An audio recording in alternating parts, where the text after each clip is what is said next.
Alrighty, party people. Glad you are back to learn Scott. Let's do it. So, past couple of videos, we know that basic games are things like clubs, spades, hearts or diamonds, 12, 11, 10, 9. Another thing you can play in Scott is something called Grand, where the only trump cards are jacks. So there's only 4 trump cards in the whole game. They're the club, spade, heart, diamond, jacks. And Grand brings a multiplier of 24. So a minimum win in Grand would be 48.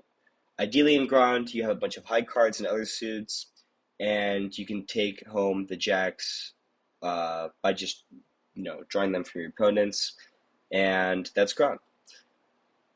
Kind of an opposite of that is something called Null. Null, as you can see, there's no multiplying; it's purely worth 23. If you play Null Hand, it's 35. Null Open is 46. Null Hand Open is 59. I'll explain what those words are later. But the idea of Null is that you're telling your opponents, I will take 0 tricks. I will always be able to go under whatever you guys play, and I will not take any points home either. That's Null. The order of cards changes in Null because jacks cannot be trump cards anymore. They actually go back to the American order, or like the standard order of cards. I'll have a slideshow or a slide later to show that. But Hand Open, what is that? Well, let's look at modifiers. The first modifier we should really get is Schneider. There's 120 points to be taken in Scott. If you get a super majority of those points, such as 90 or more, you have Schneidered your opponents, which means your opponents only got 30 or less. If you Schneider them, that basically adds an extra multiplier to your score at the end of the game. Let's say you were with 2, play 3, but you Schneidered your opponents. Then you could say with 2, play 3, Schneider 4. And then you just multiply to whatever game you played. If you took all tricks, not just 120 points, but you took all 10 tricks, you schwarzed your opponents. And that would just be another multiplier. So it'd be like, with 3, play 4, Schneider 5, schwarz 6, and then you do 6 times whatever. Hand is not picking up the Scott. You leave those 2 cards down, and you just play with the 10 cards you got when you picked up the cards from the dealer. If you play Hand, you also have an option of announcing Schneider, or even announcing Schwartz. What that does is if you, in fact, do Schneider your opponents, you get more points than just that Schneider modifier. So it would be something like, with 3, play 4, Hand 5, Schneider 6, and then Schneider announced 8. That's the idea. If you Schwartz announced, it could be with 4, play 5, Schneider 6, Schwartz 7, Hand 8, Schneider announced 10, Schwartz announced 12. And one more modifier would be open, which is it's the highest tier, you're announcing Schwartz, and you're showing your 10 cards to your opponents, letting them play it out, and you'll still take all the cards. That's what you're saying if you play open. I've never seen open with a regular hand. I've seen it for Null, which is when you just tell your opponents I won't take any tricks, and you can even look at my hand. But those modifiers and the idea of Null is the final things to really know about scoring in Scott. Some last things to mention are that you cannot overbid. You can only bid to your max, which would be, it can be higher if you play Hand, but you can only bid to your max. And if you overbid, it's an automatic loss. And losses in Scott are just negative doubles of whatever you're supposed to win. So if I was supposed to win 20 but I lost, I would lose minus 40. If I was supposed to win 96 but I lost, I would lose minus 192. That's how it would work.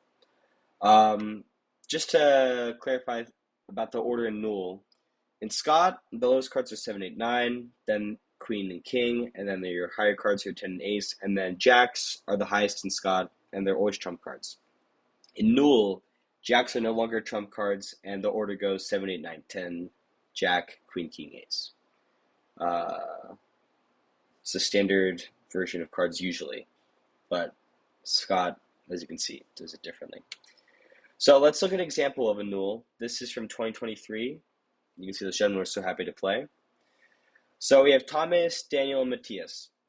Thomas and Matthias both have two jacks, and they both have pretty good cards. Daniel has a lot of high cards.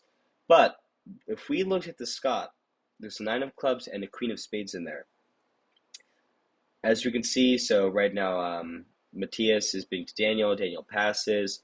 Now Thomas is going to bid to Matthias, and he bids all the way up to 22. Matthias passes as well, so Thomas is going to pick up the knight and queen. And he sees now, if he were to announce a null, the order would go 7, 8, 9, 10, jack, queen, king, ace.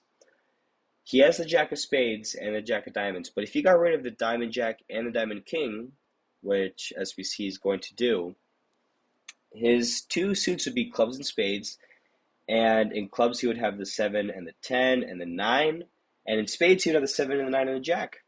That's a pretty good hand to play null open. You can see in German they put null over, and Thomas shows his opponents his cards, and both Daniel and Matthias say, we can't beat that, because the idea is, even if Daniel plays the 8 of spades, Thomas will play the 7. If Daniel plays the 10 of spades, Thomas can play the 9. If we look at clubs, even if Matthias played the 8 of clubs, Thomas will play the 7 of clubs.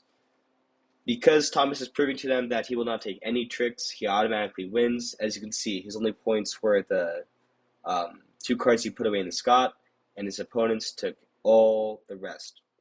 And that's how he would win null. Null happens fairly common. I wouldn't say as much as grand or regular suits, but it is possible, and you should definitely know about it. Another thing I'd just like to mention is strategy in Scott. Once you have your 10 cards, what do you do with them? Well, if you're the solo player, first strategy is to put away 2 cards that are going to help you win.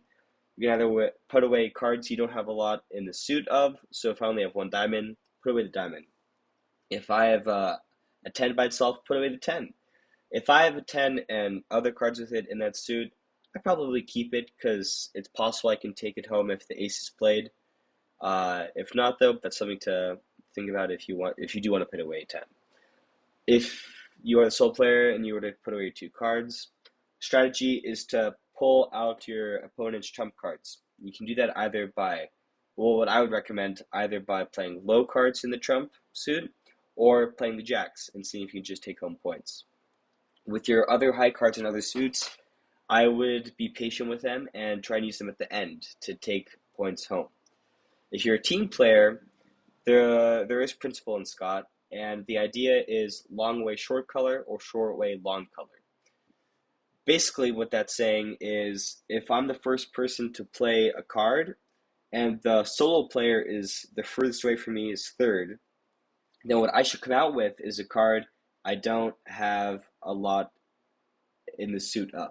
So if I only have 1 diamond and the sole player is furthest away from me, I'll play the diamond.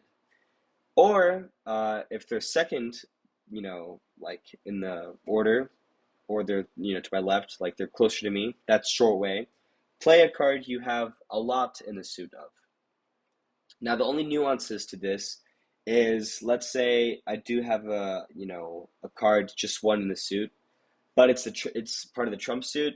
I probably would not play that, because then I would just be pulling away my own trump card, and that's helping the solo player, so that's not good.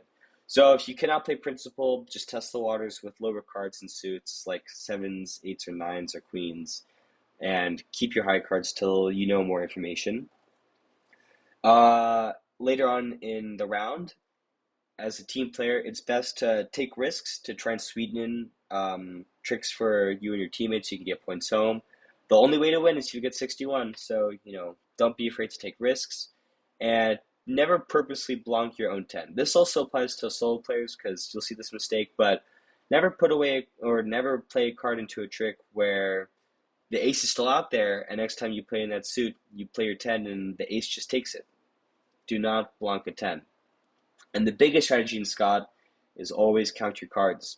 There are 7 cards per suit, and if you're playing regular, there are 11 cards in the trump suit.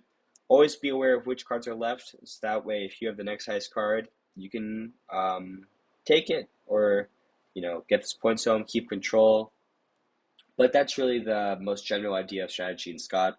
The best way to learn strategy is to play games with Scott.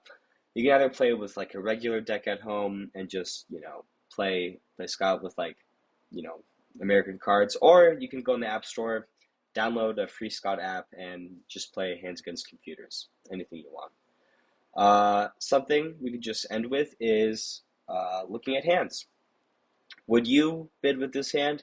I would hope so. You're with two, play three, and you have three diamonds, so you can bid up to 27. If you pick up well, you could even play ground maybe. You put away that lone seven of hearts and another card, and with two of the top jacks, it's very possible to win a comfortable ground. In this hand, you're with one, you have five hearts, and you have an ace of clubs and ace of diamonds. So you could definitely bid up to 20. If people are bidding up to 22, try and bid up to 30 by playing Hearts Hunt, which means you won't pick up the Skat. But in this case, that's okay. Your only weakness is the eight of spades, but you'll still be okay because, you know, they'll get that. But once they play a spade again, you could just trump it, or you could throw something away. But there's not really anything to throw away.